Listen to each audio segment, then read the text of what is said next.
So far, I've released a few successful Roblox games, some by getting lucky, some by finding coders to work with on projects. But I think it's time I make a game myself. So that's when I thought, can I make a Roblox game with AI? However, just as I was about to start, I was playing Roblox with a friend who said he wanted to make games as well, but he has no experience in Roblox Studio or making games at all. So I figured this would be the perfect project to bring him into the world of development, because we may be making something small and simple, but that's exactly how your first game should be. Many people overcomplicate it, and I think releasing your first game shouldn't be too serious, but instead something small and fun, so that's exactly what we set out to do. Especially after we discovered exactly what we wanted to make in one of the games we played. Slap Tower. This is a super fun and simple game where you climb a tower obby while trying to avoid getting trolled by other players. It was made less than 3 months ago and it has a staggering 250 million visits, still with over 7,000 active players. It almost annoyed me how successful this extremely simple game was. But after doing some more intensive research, I figured out that it's for a very good reason. The creator of this game makes TikToks on it about either doing the obby or getting revenge against a hacker or admin, and I can see how that can be very entertaining for some people. Not to mention, it clearly wasn't a lucky break. The creator of Slap Tower has uploaded over 15 other tower games, almost all to the same or higher success of the first game. Then you can even find more Slap Tower games made by other people, dozens of them, all with thousands of players. This isn't some one and done case of a lucky Roblox game, or a trend that's dying out. Look at this one that was released only 5 days ago, already with an insane 1.5 million visits and over 2,000 active players. With all this in mind, we knew we had to make a tower game. So the first thing we did was grab a tower obby out of the toolbox, so we didn't have to make one ourselves. Then we decided to make the game called Push Tower, pretty much the same as the original tower games, but instead of slapping people, you push them over, which ended up being a big mistake, but we'll get back to that later. Since we took a tower out of the toolbox, the game was already pretty much halfway done. We just needed to add our own push tool and some game passes. Easy, right? Well, yes, actually. It didn't take long to find a push tool, again from the toolbox. Then I made some simple UI, and finally, I had to ask the Roblox AI to help code the game passes. And to my surprise, it worked on the very first try. And that was it. Besides a few secret areas and obbies that my friend made in the meantime, the game was basically done, all in a day's work and with just a little help from Roblox's AI. But one thing we did struggle with was perfecting the push tool. The one that came from the toolbox wasn't great. So instead, we decided to just take the typical slap tool other tower games use and make the hand invisible so it could be considered a push. Which was certainly lazy, but it's no more or less work than many of the other tower games seem to have done. I mean, look at these. This is footage from 3 other tower games. Almost all of them are successful, and almost all of them are nearly exactly the same level of quality as the original slap towers. It sucks. So I left Push Tower in the mud and set my sights on something higher. Something ultimate. This is Ultimate Troll Tower, complete with my own custom tower made by hand, a wins currency, and a large variety of gears you can get with your wins to use to have fun with or troll other players. Not to mention the strong monetization, secret obbies, Easter eggs, and more. So if you like tower games or just want to support me, go play Ultimate Troll Tower linked in the description. There's so many cool gears to unlock and troll other players with, and simply just playing for 10 minutes or buying a game pass goes a long way in supporting me and helping me make the game go viral. But this time, it wasn't made super quickly or without problems. Here's some of the issues we faced and how we fixed them.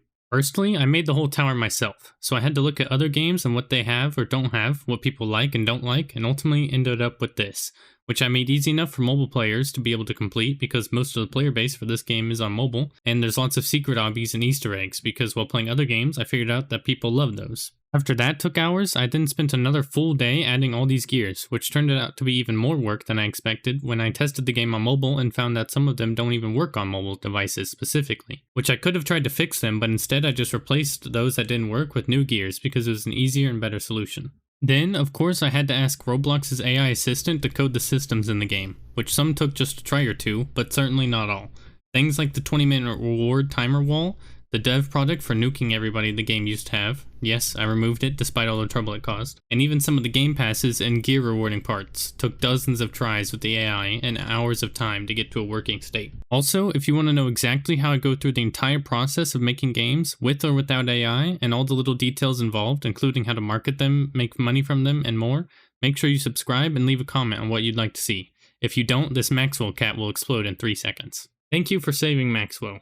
Anyways, Despite using Roblox's AI to make these systems, like I said, it isn't perfect. Sometimes you have to ask the same question over and over again with slight changes to get it to do things properly. Sometimes it makes errors in a script and you have to ask it to fix the errors. But the reason why this may have worked for me, and it may not work for other people, is because I do have a very basic knowledge of Roblox's coding language. So I can occasionally pinpoint issues and ask it to fix something that it did in particular. Like when it made a tool giver script for the game passes completely server-sided instead of local, so every player received them, which obviously was not intended. And sometimes I even had to rewrite small parts of the code myself, which ultimately was possible with Roblox's large amount of forums and other sources of help. But still, it's not perfect. I'm sure if I showed you the code, some scripters in the comments would mention how horrendous it is, and the reason I'm telling you this is because it doesn't have to be perfect. Many people get way too caught up in making their games super well and high quality that they realize it's not even always worth it. As I've already mentioned multiple times before, hundreds of these tower games with far less quality than my game that have thousands or even tens of thousands of active players. So let this be a message to anyone wanting to become a developer. Stop worrying about not being good enough or not being capable of success. I've made games alone, with AI, with other people, and every time I found success, whether that's getting a few 100,000 visits or a few million. So if you've ever thought about making games, and if you want to know more about it, subscribe, or I highly recommend my friend Smarty Roblox, who talks about it way more in depth than I could right now. So you're probably wondering now, how did you make the game go viral? And how many players does it have? Well, it has 40 players right now, and it's not quite viral yet. Both its active player count and how many visits it has is because I spent a lot of money on ads on Roblox. Well over 100,000 Robux, actually. But truthfully, this video is part of the advertising. Spending money on Roblox isn't always enough, but instead making content on YouTube and TikTok helps a lot. So I'm telling you this story and asking you to help and support me. But I know with my dedication and the help of the Roblox community that my game will do well, and here's why. Despite just releasing the game a few days ago, here's the benchmark stats, and look at how good they are. These are not just good because the game has had a few players. I've been constantly advertising and getting hundreds of players throughout the day from those ads. So to see these stats not only this high, but higher than most other tower games, I'm super confident in its ability to succeed. Not to mention the current like ratio is almost 100%. People are spending good money on the game, and based on the badges, a good percentage of players are completing the tower at least once. Then the most promising stat is the home recommendations. They've just started today, and the game's already gotten over 500 impressions from home recommendations. That's more than all my previous games got in their first week most of the time. And my previous game, Mega Rolls, which got over 1 million visits, only got 90 home recommendations its first day. So I'm super confident in this game, especially if even just a few of you go and play it to help out.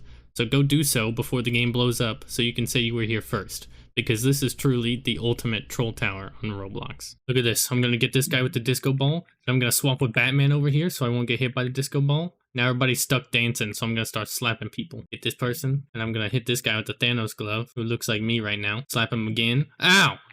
Ah! I'll throw a dynamite. Ow! Alright, this guy's got to go. Oh, yes, I blew him up. I'll hit him with the steampunk glove again. Come here. Come here. Get out of here. That's what you get for messing with me. Batman.